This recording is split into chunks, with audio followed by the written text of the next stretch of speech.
Bisschen stressig, weil wir noch auf die Adresse gewartet haben, wo meine Überraschung ist. Ich bin gespannt. Das gibt es nur in Kasachstan. Mann, ich freue mich.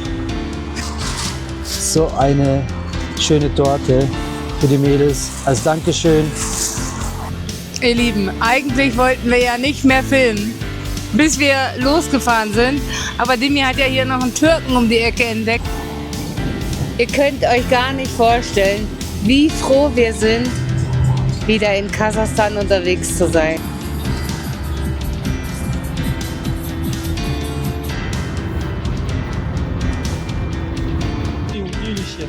Wir sind hier angehalten, weil die Jungs hier am Angeln sind und weil wir gesehen haben, die haben hier einen riesen Fisch gefangen. Ja, also Las Vegas steht ja in der Wüste. Wüste haben wir schon mal erlebt. Jetzt sind wir gespannt, wie die Stadt aussieht.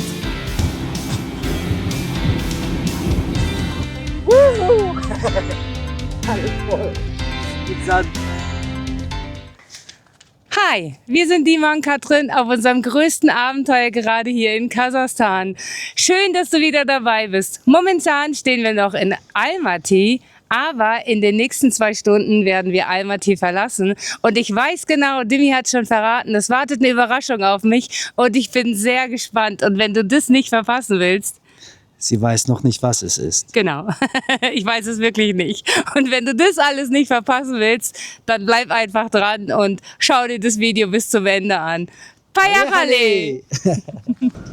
Es war jetzt zum Schluss noch mal ein bisschen stressig, weil wir noch auf die Adresse gewartet haben, wo meine Überraschung ist. Ich bin gespannt. Und wir haben uns noch schnell von den anderen Campern verabschiedet. Das war so schön. Falls einer von euch das Video sieht, es war uns wieder eine Freude, euch zu treffen und wir wünschen euch nur das Beste. Ja, heute ist Hitzewarnung für Almaty raus. Kommt ganz gut, dass wir Almaty verlassen. Ja, und vielleicht können wir euch auf dem Weg zu meiner Überraschung noch ein bisschen was Schönes von Almaty zeigen.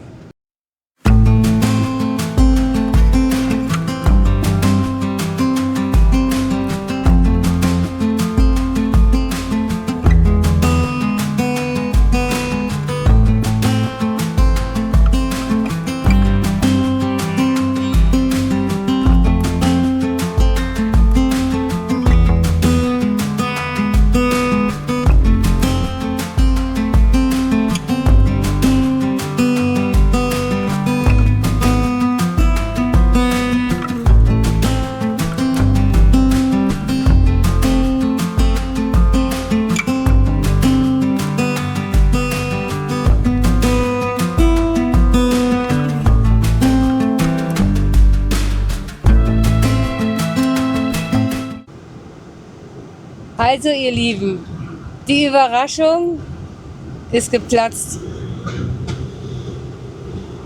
Ich habe zu Dimi gesagt, die Überraschung ist doch wohl kein Friseurtermin, oder?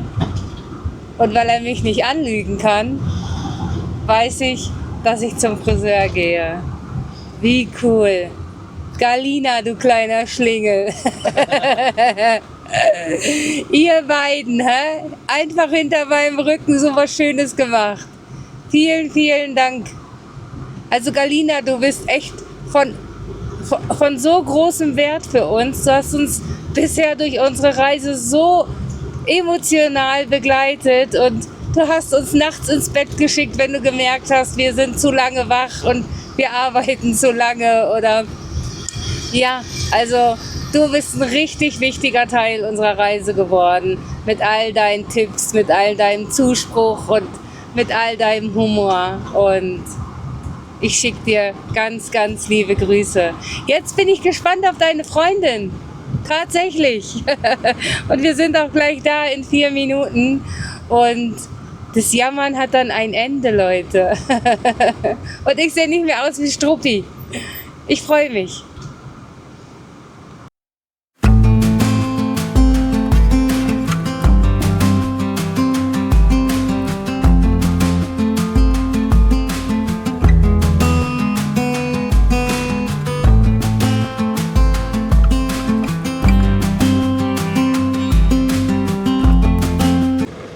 Wir haben direkt einen Platz gefunden vor dem Friseur. Uns hat uns gesagt, dass es so schwierig ist.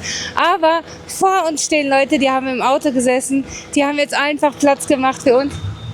Und hinter uns genauso. So cool. Seht ihr? Einfach klasse. Ach, das ist Kasachstan. Das gibt es nur in Kasachstan. Mann, ich freue mich. Und wie aufgeregt bist du? Sehr, aber sie scheint mir sehr professionell, deswegen habe ich gar keine Angst, dass ich hier nicht in guten Händen bin. Das denke ich auch, das ist gut. Ja.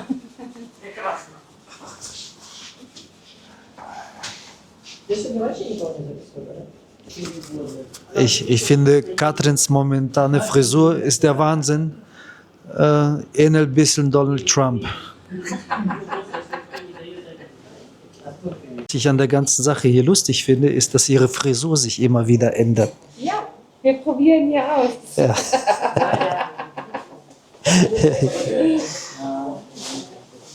Steht dir? Ich schäme mich für nichts. Nein.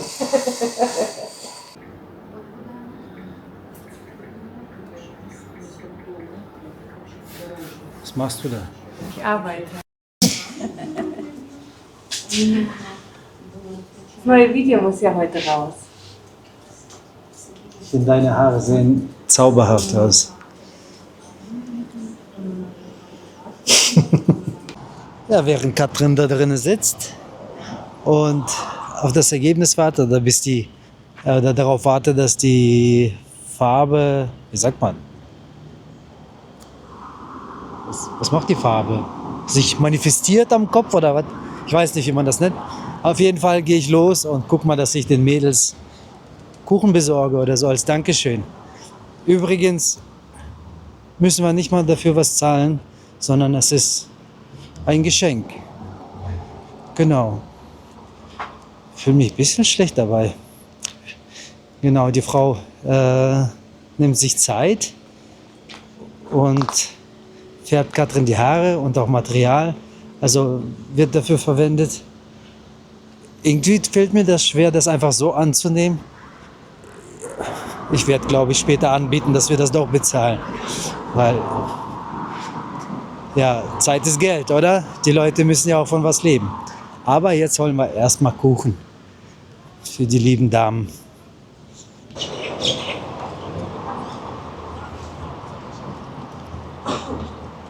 Übrigens wurde uns gerade gesagt, dass jetzt, wo wir hier uns befinden, ist eine Art Altstadt und das Zentrum von Almaty und wird auch das Goldene Quadrat genannt. Das wusste ich nicht. Wusste das einer von euch?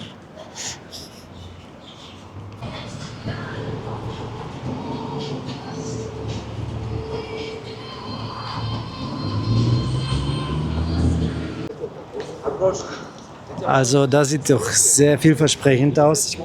Da gehe ich jetzt rein und hol den jungen Damen einfach leckeren Kuchen.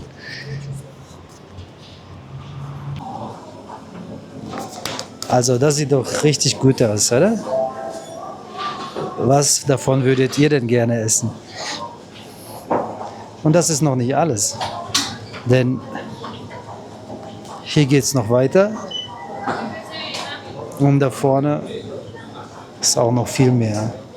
Also, ich hoffe, die junge Dame hat mich gut beraten. Если вы это видите, большое спасибо, то, что мне подсказали, что за тортик купить.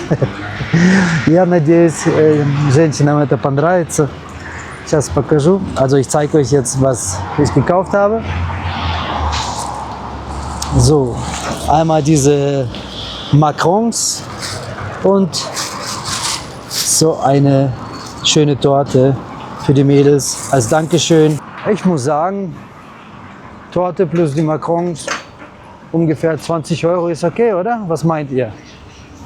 Ja, da vorne steht unsere Betty im Schatten und wartet geduldig.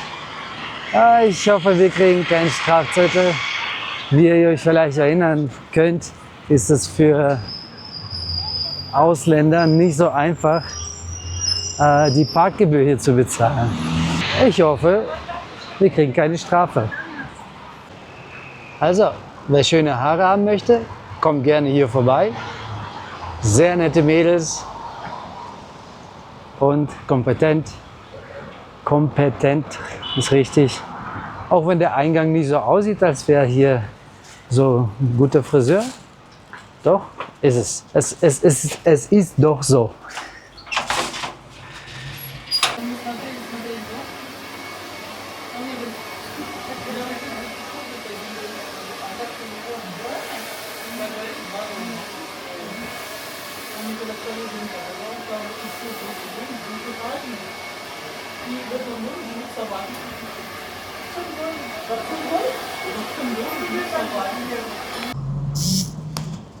Galina, du hast ja eine wirklich bezaubernde Freundin. Also, die ist ja goldig. Also, jetzt habe ich deine Freundin schon vor dir kennengelernt und ich hoffe wirklich, dass wir uns eines Tages persönlich treffen. Ich möchte dir nochmal, ja, vielen, vielen Dank sagen für dieses großzügige Geschenk. Und ich bin einfach begeistert. Echt, die hat sich so viel Mühe gegeben und hat so zarte Fingerchen gehabt. Also unfassbar. Wir trinken jetzt noch zusammen Tee. Ja. Und werden uns noch ein bisschen austauschen. Und ich bin froh, dass ich endlich wieder vernünftige Haare habe und nicht mehr aussehe wie Struppi. Ich bin dankbar. Also, bei Katrin sieht es wunderschön aus. Hat die liebe Vera sehr gut gemacht. Спасибо большое. Приходите сюда, к ней все. Да, вот. Не сюда, а вот сюда. Сюда тоже приходить. К соседям, говорят, тоже приходить. Ja, so sieht Katrin jetzt aus. Sieht richtig schön aus. Ich bin auch richtig zufrieden. Richtig dankbar, richtig zufrieden. Schön. Und jetzt essen wir noch einen Kuchen zusammen und dann geht's für uns weiter. Genau. So, nachdem wir uns von der lieben Vera verabschiedet haben, wurde gerade hingewiesen, dass ich am besten in den Mund ins Mikro nehmen soll. Und nachdem wir uns von der lieben Vera verabschiedet haben, gehen wir jetzt noch wieder türkisch essen. Um die Ecke ist ein Restaurant, was Istanbul heißt. Und dann verlassen wir Almaty. Ja, genau. Für die nächsten 2 Wochen. Für die nächsten 2 Wochen, ja. Genau. Ach Mensch, Galina, du hast so eine tolle Freundin. Ja. Und nochmal, liebe Vera, wenn du das Video siehst, ganz liebe Grüße an dich. Спасибо большое. Ihr Lieben, eigentlich wollten wir ja nicht mehr filmen, bis wir losgefahren sind. Aber Dimi hat ja hier noch einen Türken um die Ecke entdeckt. Und schaut euch einfach dieses Essen an. Also, ich bin begeistert. Ich fühle mich gerade, ja, ich komme vom Friseur, dann kriege ich mein Lieblingsessen. Leider kein Iskender, aber Adana ist auch lecker. Ja, also was für ein Tag heute. Heute bin ich gesegnet und ich bin richtig, richtig dankbar und richtig, richtig glücklich. Also, wir lassen es uns jetzt schmecken und dann aber raus aus Almaty.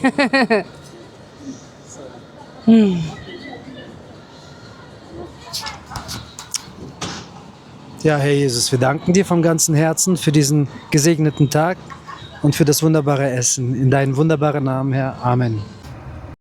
So, jetzt geht's raus aus Almaty. Ein bisschen schade finde ich schon, jetzt wo ich mich so an die Stadt gewöhnt habe, könnte ich eigentlich noch 3 Tage bleiben. Aber ich freue mich auch sehr, wenn es jetzt in die Richtung meiner Schwiegereltern geht. Ich bin schon ganz aufgeregt, wie das Treffen wird. Die können es auch schon kaum erwarten. Für die beiden wäre es schon lieber, wenn wir schon vorgestern gekommen wären. Ne? Aber ja, in den nächsten Tagen trudeln wir da ein. Ich bin gespannt, wann. Und jetzt genießt noch ein bisschen Almaty und die Landschaft. Oh Mann.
könnt euch gar nicht vorstellen, wie froh wir sind, wieder in Kasachstan unterwegs zu sein.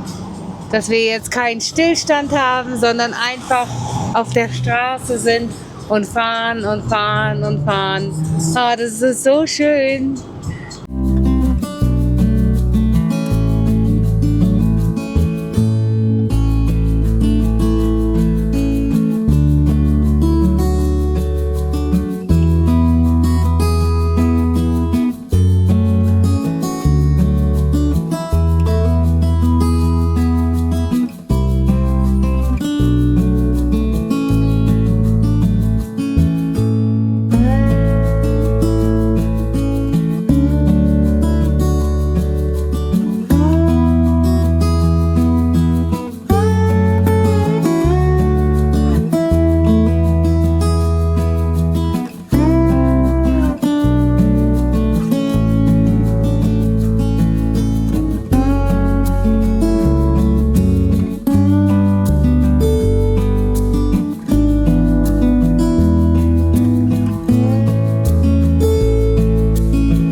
Ihr Lieben, wir haben einen Traumplatz gefunden. Wir haben jetzt ewig gebraucht, um aus Almaty rauszukommen. Das war unfassbar. So viel Stau und so viele Mücken hier. Ja. Aber wir haben unterwegs noch, wir wussten nicht, dass wir durch einen Ort fahren, wo wir schon mal durchgefahren sind. Und dort haben wir ja eine ganz nette Frau getroffen, die sich so sehr gefreut hat, dass sie uns trifft, weil sie auch deutsche Vorfahren hat und so. Und dann hat sie noch im Supermarkt gestanden, hatte so Tränen in den Augen. Und heute ist uns eingefallen, das war doch dieser Ort. Und wir sind noch mal rein und haben ihr noch mal Hallo gesagt. Sie konnte das gar nicht fassen, dass wir noch mal gekommen sind, um sie zu begrüßen. Ja, es war richtig, richtig schön. An sich war es ein echt schöner Tag. Ich wurde ja so überrascht von Vera, Galina und Dimi. Und es war, ja, ich würde sagen, es ist der perfekte Tag gewesen, Ja. bis auf den Stau. Und auch die Mücken, die mich gerade auffressen. Ja. Die am Kämpfen. Ich weiß nicht, wie sie hier so ruhig stehen kann. Ich habe halt eine lange Hose an. Ja, also wir zeigen euch morgen früh den Ort, wo wir hier gelandet sind, weil ihr seht, Dimi fängt schon an Oh, ich zu geh ins tanzen. Auto, du kannst dich verabschieden. Okay. Ciao. Oh Mann. Ja, also ein Traumplatz hier, sage ich euch. Und ja, wenn nichts Spannendes mehr passiert, sehen wir uns morgen. Gute Nacht.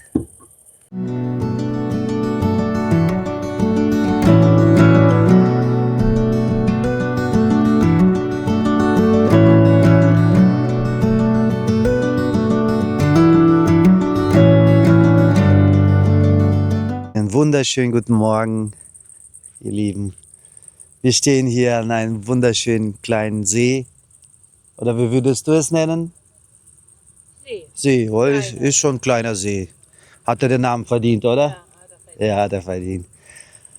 Trinken gerade draußen unser Kaffee. Ich habe schon die ersten paar Tränchen vergossen vor Freude, weil ich einfach Gott dankbar bin, dass wir hier heute aufwachen durften.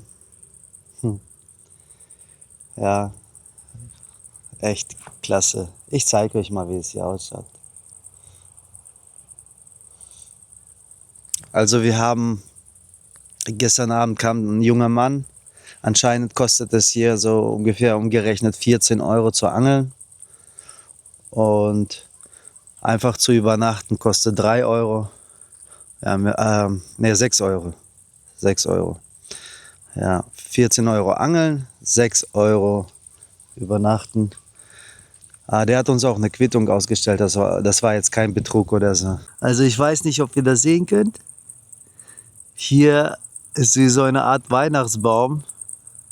Die ganzen Angelsachen hängen hier so runter. Ja, lustig sieht das aus. Und da hinten, wartet mal, seht ihr meinen Finger? Ja genau, da sind die Berge. Und heute Nacht, als es dunkel war, konnten wir einfach, wir sind gestern 2 Stunden gefahren, Wolschatz, 2 Stunden. Und konnten einfach von hier aus auf Almata gucken. Krass, dass die Stadt von hier noch zu sehen war. Nun auch von mir. Guten Morgen. Wir haben gestern noch voll vergessen, euch was zu zeigen. Wir waren ja bei der lieben Vera, die meine Haare so schön gemacht hat. Und dann haben wir so ein Kühlpad vergessen bei ihr, weil dem sein Handy halt zu heiß war. Und der ist mit Kühlpad reingekommen in den Friseursalon. Und als wir das Kühlpad dann abgeholt haben, hat sie noch was von ihrer Mama für uns gehabt. Und zwar, ich liebe ja sowas. Die Mama hat Hausschuhe für uns gemacht. Also sie hat sie schon gemacht, gehabt, aber sie hat sie uns geschenkt. Und einmal richtig warme Socken, selbst gestrickt. Das heißt ja, theoretisch könnten wir sind ja jetzt gut ausgestattet, dass wir eigentlich den Winter über auch hier sein könnten, oder? Ja, so lieb. Also, liebe Mama von Vera, wenn du das Video siehst, vielen, vielen Dank. Wir lieben solche Socken. Vor allem ich liebe solche Socken und bin wirklich, wirklich dankbar. So, wir haben schon alles fertig gepackt, alles verräumt und ja, wir ziehen jetzt los. Gerade war schon ein Bauer hier, der hat uns eingeladen auf seine Ranch. Wir sollen gucken wegen seinen Pferden und so und wir dürften dort auch filmen. Wir wissen noch nicht, ob wir jetzt einfach vorbeifahren oder ob wir anhalten. Wir sagen einfach, Gott, wenn du möchtest, dass wir da anhalten, dann steht er einfach vor seiner Ranch und wartet auf uns. Und wenn nicht, dann fahren wir weiter. Wir haben ja heute noch eine richtig lange Strecke vor uns. 426 Kilometer sind es heute zu schaffen. Und ich bin so gespannt. Ich freue mich, wenn es jetzt so gleich in die Steppe geht, einfach so ins Nichts. Und ja, ich freue mich, dass wir euch mitnehmen können. Und ja, bin dankbar.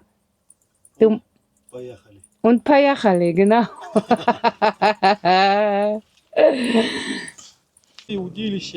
Wir sind hier angehalten, weil die Jungs hier am Angeln sind und weil wir gesehen haben, die haben hier einen riesen Fisch gefangen. Schaut euch das mal an. Was für ein prächtiges Tier. Hat lange damit gekämpft. Habe ich gefragt, ob er lange gekämpft hat. Aber er meinte, ging ganz relativ schnell. Опа! Молодцы! Давайте, мужики, удачи вам еще! Всего хорошего, пока! Ja, das ist einfach Dimmis, ne? Wenn er Angler sieht, dann muss er gleich kurz anhalten und gucken, was sie gefangen haben und so. Aber die haben ja auch einen schönen Platz. Dimi hat euch ja nur die... so nett. Dimi hat euch ja nur den Fisch gezeigt, aber die haben einen richtig coolen Ort. Ja, richtig cooler Ort. Und hier der junge Mann mit der Kapuze hat den Fisch rausgeholt. Ah, cool. Also, lass uns weiter. Jetzt geht's aber weiter. Und Jungs, falls ihr das Video seht, liebe Grüße und guten Fang.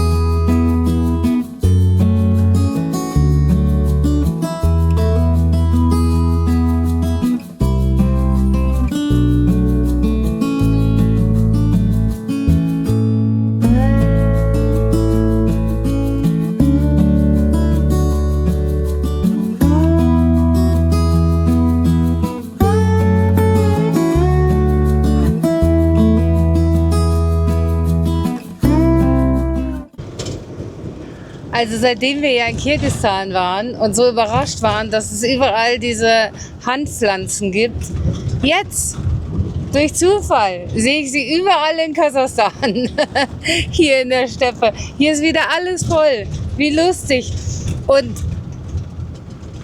hätte man uns nicht darauf aufmerksam gemacht, wären das für mich jetzt aus der Ferne so einfach nur so Grünpflanzen. Aber jetzt, wo man es weiß.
Kennt ihr die berühmten Straßen von Kasachstan? Falsch. Die pinken berühmten Straßen von Kasachstan. Wir fahren hier schon einige Kilometer und die Straße ist einfach pink.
Wir haben uns jetzt für diesen Feldweg entschieden, weil die eigentliche Straße voll mit Löchern ist. Wenn wir da weiterfahren, kommen wir niemals an.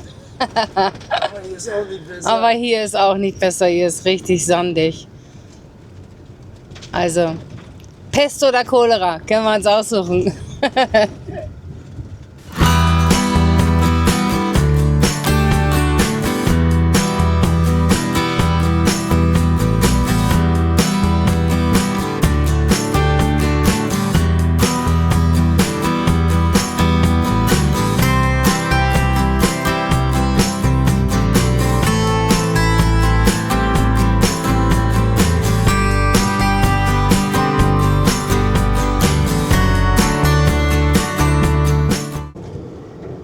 Also wir fahren jetzt auf eine Stadt zu, Kapschagay. Uns hat man in Pavlodar gesagt, das soll aussehen wie in Las Vegas. Das ist ja hier ein riesen Stausee, gehört noch zum Gebiet Almaty. Wir sind gespannt. Also bisher schaut es noch nicht so aus. Aber wir zeigen es euch. Ja, also Las Vegas steht ja in der Wüste. Wüste haben wir schon mal erlebt. Jetzt sind wir gespannt, wie die Stadt aussieht. Ganz genau. Und da wir Hunger haben und wir heute mal unseren Kühlschrank heute Morgen noch aufgeräumt haben, müssen wir echt anhalten und gucken, wo wir was zu essen kriegen. Ich habe nämlich richtig Hunger.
Also Casino und Hotels haben wir in dieser Stadt nicht gesehen. Aber nett hier, ja. Nettes, sauberes Städtchen. Also mir gefällt die Stadt sehr, weil es hier einen sehr leckeren Schaschlik gab. Das war's schon. Und wir haben euch nicht mitgenommen. Wir wollen euch ja nicht immer zeigen, wie viel wir essen.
Tal di Kogan hat uns ja richtig gut gefallen.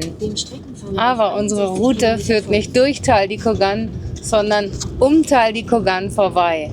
Wir wollten euch das Schild einfach nur zeigen, weil das so riesig aussah.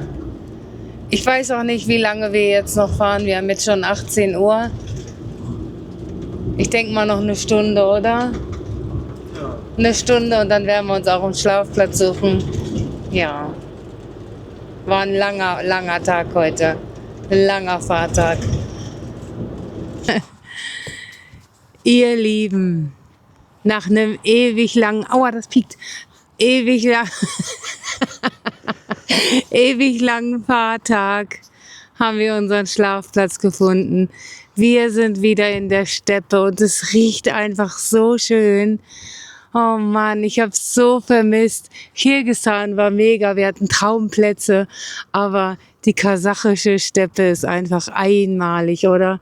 Mit ihren Gerüchen und mit diesem Wind und ja, wir stehen ja auch ein bisschen auf dem Hügel. Hinter uns ist zwar direkt die Straße, unten am Berg, am Hügelchen, aber das stört uns überhaupt nicht. Also ein Traumplatz. Demi zeigt es euch gleich nochmal. Ich bin richtig K.O., ich bin richtig erschöpft. Deswegen verabschiede ich mich schon mal und sage gute Nacht. Hab noch ein bisschen was zu arbeiten, aber heute muss ich einfach mal früher ins Bett. Ich bin richtig müde. Also ihr Lieben, ich sag schon mal bis morgen und du hast nur einen Job.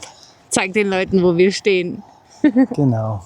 Also ich wollte auch sagen, wir hatten heute einen langen Reisetag, aber einen richtig schönen Reisetag. Wir haben viele schöne Sachen gesehen und gestaunt wieder, wie schön Kasachstan ist. Ich wusste damals als Kind gar nicht, in was für einem schönen Land ich lebe. Ja, jetzt weiß ich's. So, jetzt zeige ich euch einmal, wie es hier aussieht. Weit und breit, nur goldene Steppe. Unten ist Autobahn, da sind wir abgefahren und dann hier oben auf den Hügel gefahren. Die wunderschöne Sonne, die jetzt untergeht. Traumhaft, wie sie das jetzt alles beleuchtet hier. Ja.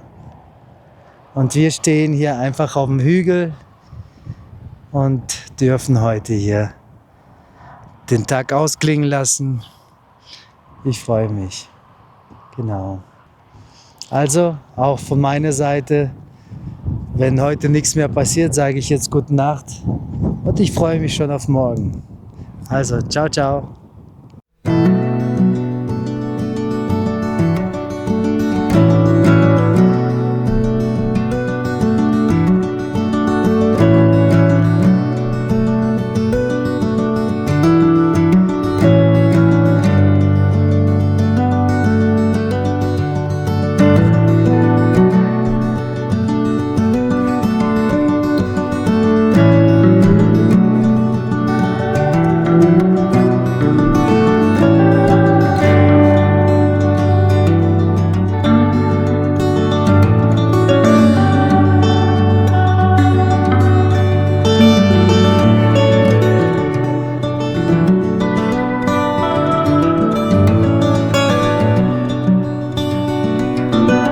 So, einen wunderschönen guten Morgen, meine Lieben.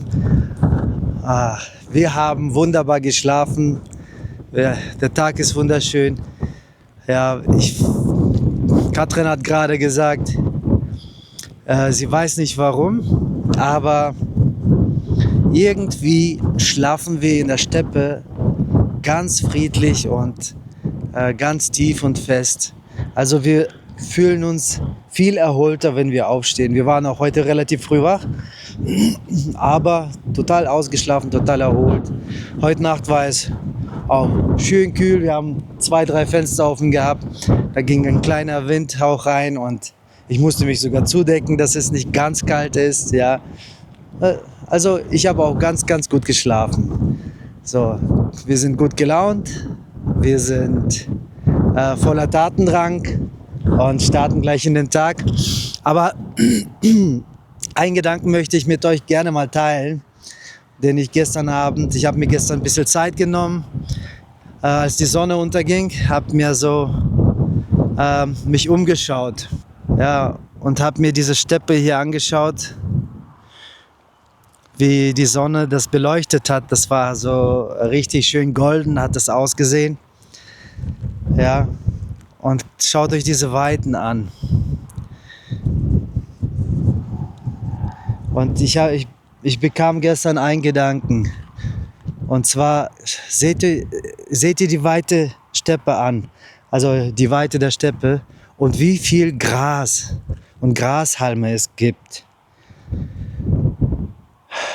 Und ich habe den Gedanken bekommen, es gibt einen Bibelvers, da steht geschrieben, du hast sogar die Haare auf meinem Haupt gezählt. Gott weiß sogar, wie viele Haare du auf dem Kopf hast. Und dass nicht nur ein Blatt vom Baum fällt, ohne dass Gott es weiß. Und er weiß in dieser weiten Steppe, wie viele Grashalme es gibt. Er weiß die Anzahl. Und nicht eins ist gewachsen, ohne dass er es weiß. Genau. Ja, er ist der Schöpfer alles Lebens. Und ich mache mir oft Gedanken, wie geht es weiter? Was machen wir nach dieser Reise? Ist das wirklich Gottes Wille für uns, dass wir diese Reise fortsetzen? Wie wird es weiterlaufen? Wie wird es weitergehen? Und gestern, als ich hier so stand und diese Steppe gesehen und all diese Grashalme und habe ich mir den Gedanken bekommen, es ist dieser Gott, der weiß, wie viele Grashalme hier gibt. Dass dieser Gott, er will nur das Beste für uns und er will uns segnen. Worum mache ich mir eigentlich Sorgen? So ein Blödsinn. Ja, also ich brauche mir um nichts Sorgen machen, weil wenn ich weiß, was für ein starker, allwissender, allmächtiger Gott an unserer Seite ist, brauche ich mir um nichts Angst machen, um nichts Sorgen machen. Ja, diesen Gedanken wollte ich heute mal mit euch teilen, genau. Ansonsten, wir machen uns jetzt ready und starten in den Tag. Wir sind startklar. Wir haben noch genau 1300 Kilometer bis Pakorne. Ja, wir freuen uns sehr, dass wir bald Dimmys Eltern sehen und ja, wir wissen auch, dass die beiden das kaum abwarten können. Aber wir haben noch eine ganz schöne Strecke zu bewältigen und hoffen echt, dass morgen werden wir es, glaube ich, nicht schaffen, aber spätestens übermorgen endlich in Pakorne sind und dann drücke ich meine Schwiegermama und dann drücke ich meinen Schwiegerpapa. Ja, es ist schon eine ewige Entfernung, ne? Und wir haben uns jetzt auch über ein halbes Jahr nicht gesehen und ja, ich freue mich sehr. Also wenn man so auf Reisen ist, dann weiß man, okay, die Familie denkt an einen und wir sind ja auch im ständigen Kontakt, aber diese körperliche Nähe einfach, dass man bei ihnen ist und ja, an dieser Stelle muss ich auch echt sagen, ich vermisse meine Kinder und auch meine Schwester und mein Schwager und meinen kleinen Neffen und ja, so langsam wird die Sehnsucht echt groß, obwohl wir unsere Reise genießen, aber ja, wir vermissen unsere Lieben echt. Ja, jetzt geht's los, Demi verräumt nur noch schnell die Keile. Hat er schon. Hallo. Und dann geht's jetzt los.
Hey Leute, also das ist für mich gerade echt faszinierend und berührt mich sehr.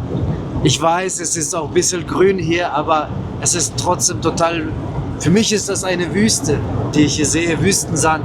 Und ich habe niemals gedacht, dass ich das mit eigenen Augen irgendwann mal sehen werde. Schaut euch das an da. Wow, also mich fasziniert das gerade sehr und wow, Kasachstan ist einfach genial. Also dieses Gefühl, in Zentralasien zu sein, das hier, das gibt mir das Gefühl gerade.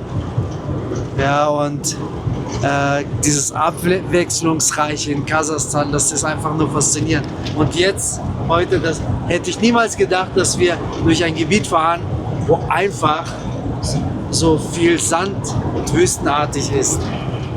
Ja, also ich bin gerade sehr fasziniert und sehr dankbar. Also für mich ist es genauso faszinierend, weil ich weiß ja so wenig von der Welt und ich habe so wenig von der Welt gesehen und ich habe gedacht, diese Landschaft gibt es irgendwie nur in Mexiko oder so.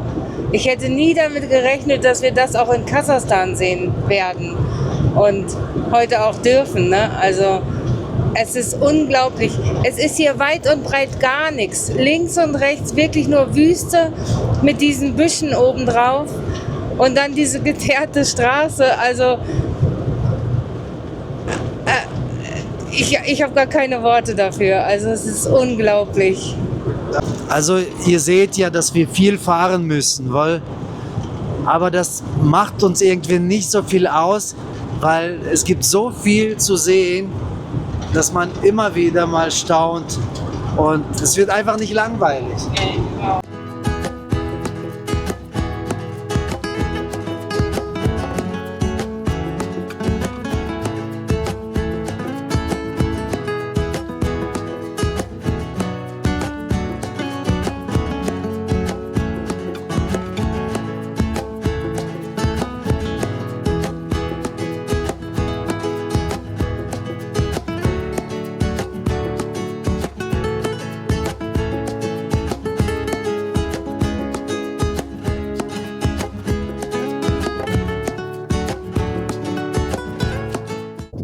So, und jetzt nehmen wir euch einfach mal mit in die Wüste. Let's go, поехали!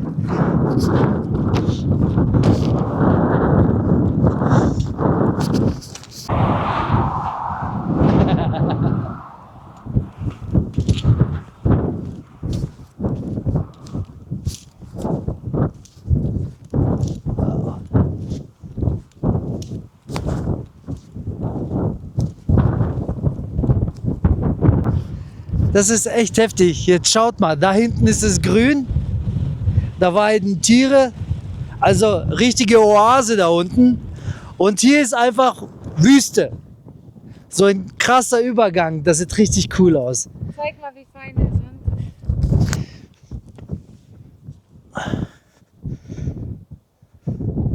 ist. Der ist richtig fein.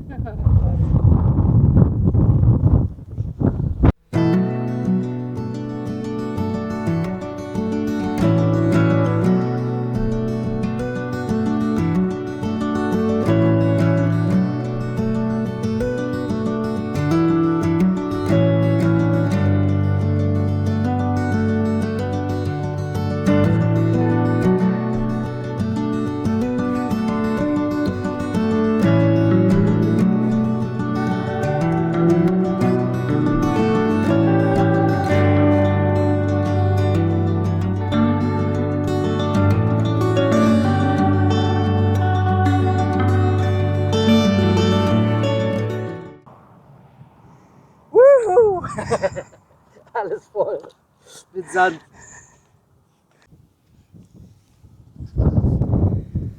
Hallo Galina. Hallo liebe Vera. Ihr seid zwei so Herzensmenschen. Galina, dich kennen wir nicht persönlich, aber du begleitest uns schon so lange. Und Vera, du hast mir meine Haare so schön gemacht und hast auch von dem Dorf hier erzählt, dass du so schöne Erinnerungen hast, aber so viele Jahre nicht hier warst. Und deswegen ist es uns eine Freude. Galina, Du warst ja, bei dir ist es noch nicht so lange her, glaube ich, dass du dein Dorf gesehen hast. Aber liebe Vera, wir zeigen dir das Dorf deiner Kindheit. Und ja, wir freuen uns, das sehen zu dürfen, machen zu dürfen. Und wir hoffen sehr, dass ihr beiden Freundinnen, die so weit voneinander entfernt leben, hier so eine schöne Zeit hattet und dass wir euch das zeigen dürfen. Und danach, Galina, geht's natürlich an den See, an die Stelle, die du uns empfohlen hast. Und ja, jetzt genießt einfach die Bilder und ein bisschen Nostalgie. Und ja, wir hoffen einfach, ihr freut euch.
So, ihr Lieben, wir hoffen, euch beiden hat es gefallen, dass wir euch ein bisschen in die Vergangenheit gebracht haben.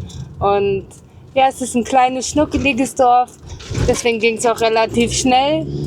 Aber ja, falls noch irgendjemand aus Lepsi kommt, der zuschaut, schreibt es doch gerne in die Kommentare. Das würde uns echt freuen, wenn sich noch jemand meldet. So, und jetzt geht's ab zum See. Ist noch eine halbe Stunde von hier. Ja.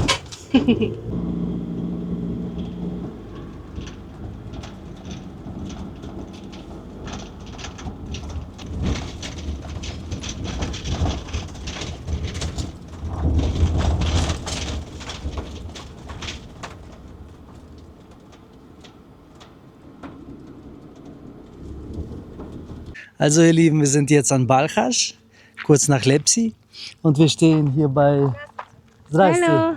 bei den lieben Leuten auf dem Grundstück. Die haben hier eigene ein Grundstück mit Jurten Und auch am Strand haben sie da Plätze, wo man einfach chillen kann. Und wir zeigen euch einfach, wie das hier aussieht. Und was es kostet. Also so sehen die Jurten aus. Ich habe gefragt, was die Jurten so kosten. Also 24 Stunden kosten so Jurten zwischen um die 50 Euro ungefähr umgerechnet. Genau. Und jetzt zeigen wir mal, wie es da aussieht. Komm mit.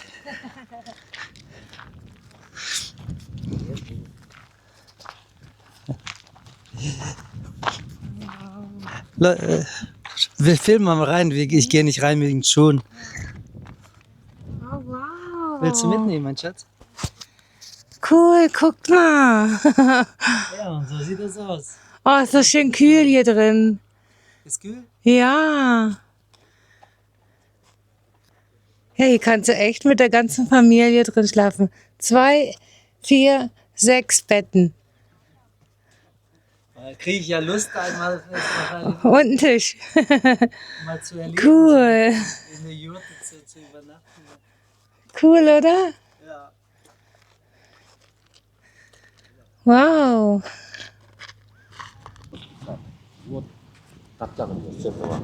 Wow. Da unten gibt es auch noch so Pavillons.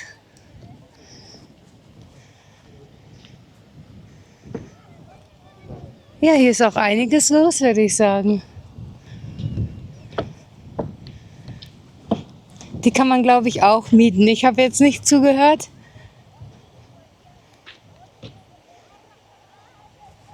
Cool.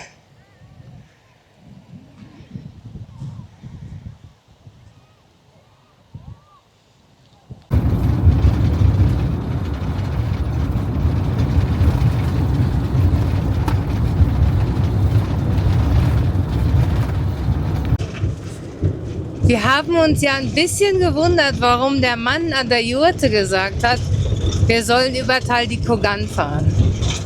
Das wären aber irgendwie so 300 Kilometer Umweg gewesen. Und wir haben noch gedacht, wieso Tal di Kogan? Das ergibt überhaupt keinen Sinn.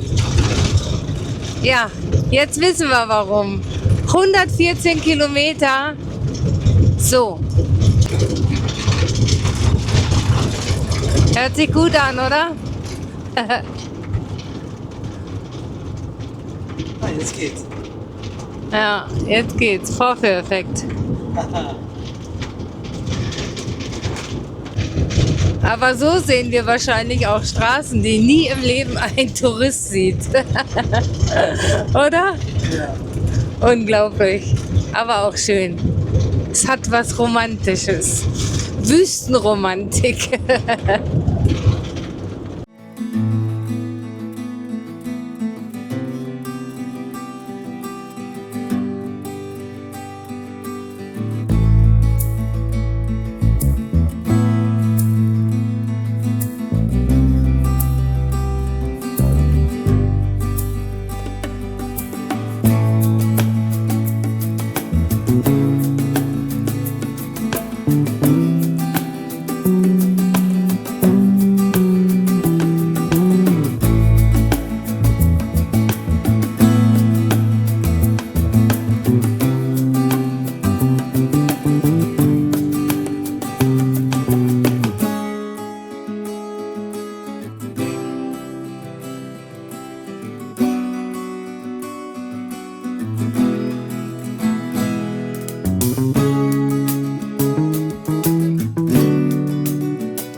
Oh, was eine Wohltat. Schön, schön. Feierabend.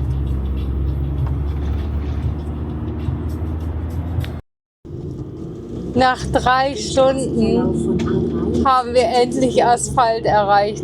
Ihr könnt euch nicht vorstellen, was das für eine Wohltat ist, ja? Ja, wie auf einer Wolke zu schlafen wahrscheinlich.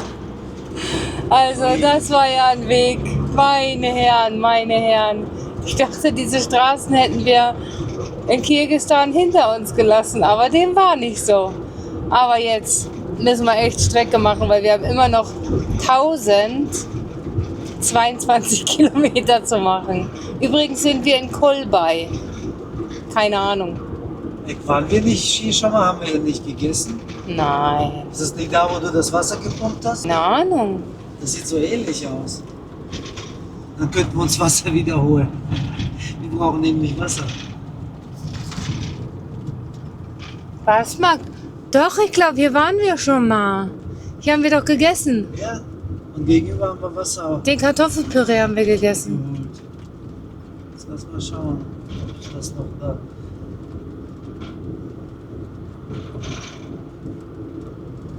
Vielleicht halten wir auch an und holen dir was zu trinken, damit du nicht meins trinken musst.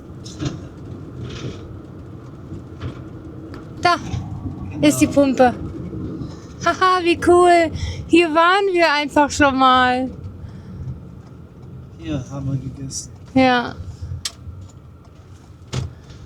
Armer Dimi, er muss jetzt rüberlaufen, weil er die durchgezogene Linie nicht überfahren darf. Da achten die ganz strikt drauf hier in Kasachstan. Aber der Motorradfahrer ist einfach über die Linie gefahren. Nein, uns hat man gesagt, wir sollen das unbedingt vermeiden. Und jetzt läuft Dimi schnell und hat mir das Auto einfach ausgemacht. Ich habe jetzt keine Klimaanlage mehr.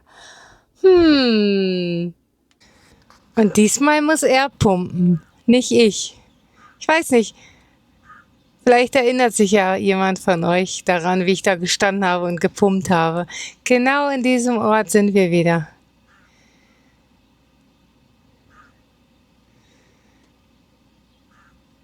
Cool.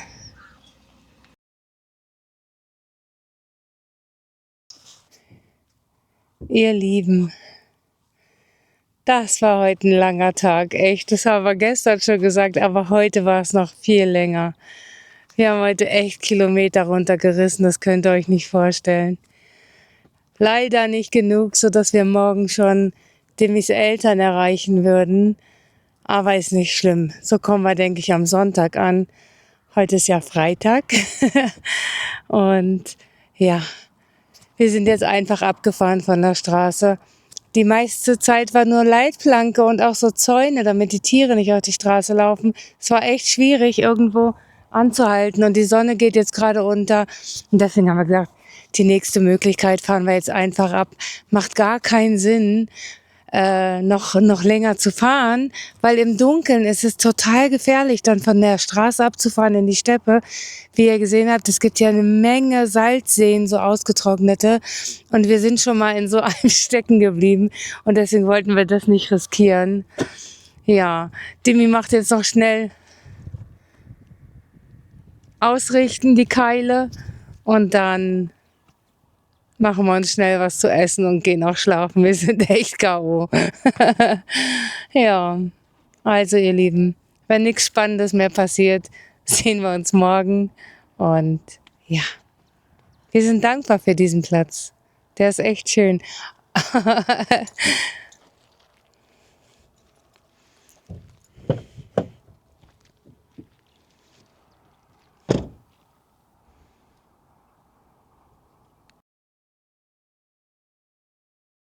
Guten Morgen, ihr Lieben. Wir hatten ja wieder eine richtig tolle Nacht in der Steppe und ja, wir sind einfach nur dankbar, dass wir das hier alles erleben dürfen. Und nochmal zum Erleben zu kommen, waren das nicht 3 wunderschöne Tage. Wir durften Kasachstan nochmal von einer ganz anderen Seite kennenlernen.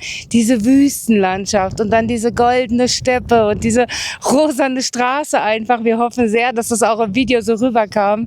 Und ja, es war einfach alles so traumhaft und so überwältigend.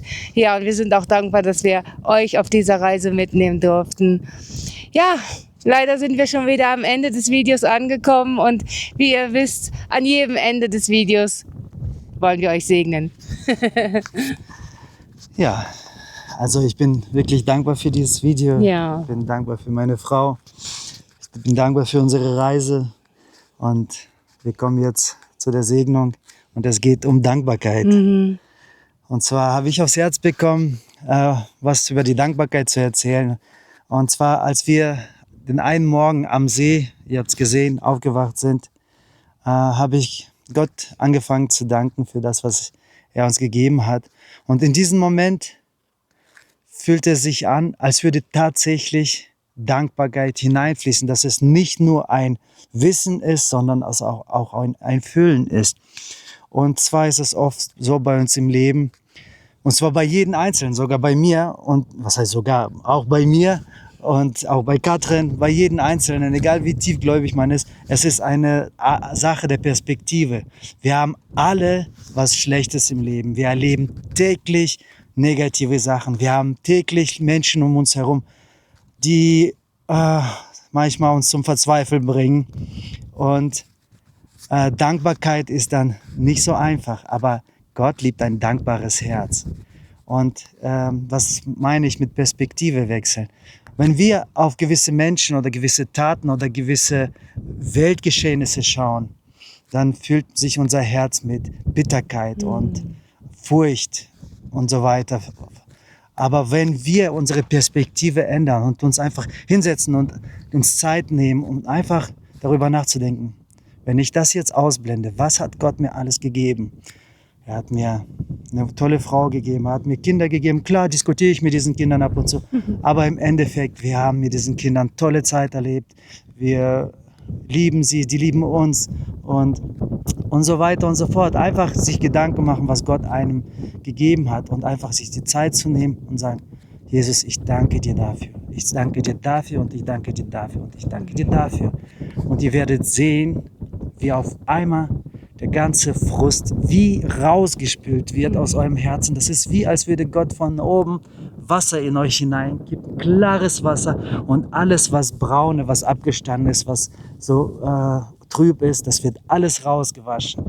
Ja, und dieses Lebensstil der Dankbarkeit, das muss man tatsächlich erlernen. Ja, das kriegt man nicht geschenkt. Aber ich spreche es heute zu, dass ihr lernt, dankbar zu sein, dass Gott euch heute alles in eurem Gedanken und in euren Herzen hochholt, was er für euch getan hat, und dass ihr euch Zeit nehmt, einfach diese Dankbarkeit Gott auszusprechen. Und ihr werdet sehen, dass aus Frust, Depression und Angst auf einmal Freude, Friede und Liebe entsteht. Das spreche ich heute zu in Jesu allmächtigen Namen. Amen. Amen. Ja, und die Kunst liegt ja auch darin, in schwierigen Zeiten Dankbarkeit auszusprechen an Gott. Danke Gott, dass ich durch diese Zeiten gehen kann, denn ich weiß, es geht mit dir wieder bergauf. Ja, das haben wir auch gelernt im Laufe unserer Zeit. Ganz genau. Ja, und wenn du nicht verpassen willst, wie das Wiedersehen mit Dimmys Eltern wird, für uns ist es schon morgen, für euch erst in ein paar Tagen. Wir sind sehr gespannt, sehr aufgeregt, sehr freudig darüber, dass wir sie endlich nach so einer langen Zeit wiedersehen dürfen und eine gute Zeit mit ihnen verbringen dürfen. Ja, dann sei gerne wieder beim nächsten Mal dabei. Und wie du weißt, wir freuen uns immer sehr über ein nettes Kommentar. Ihr seid da drin richtig spitze. Ja. Danke für euren Zuspruch. Und ja, über euren Daumen freuen wir uns natürlich auch sehr. Und falls du uns noch nicht abonniert hast, fühl dich frei, das jetzt zu tun. Bis zum nächsten Mal, ihr Lieben. Ciao. Ciao.